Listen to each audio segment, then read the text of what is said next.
Learn English. पीर यानी Monday, Monday यानी पीर। ट्यूसडे मंगल। Wednesday Budh.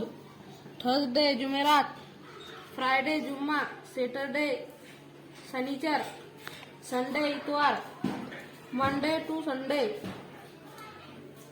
First day is Monday. पहला दिन सोमवार है। First day is Monday. The next day is Tuesday. दूसरा दिन मंगल है।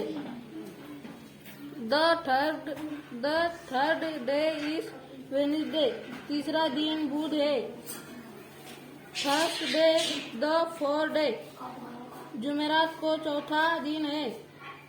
The fifth day is Friday. पांचवा रोज जुमा है। The sixth day is Saturday. छठा दिन हफ्ता है। The seventh day is Sunday. सातवां दिन इतवार है। There are 7 days in a week. एक हफ्ते के 7 दिन है।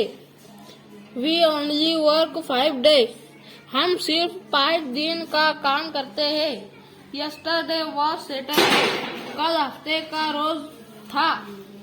Today is Sunday. आज इतवार है।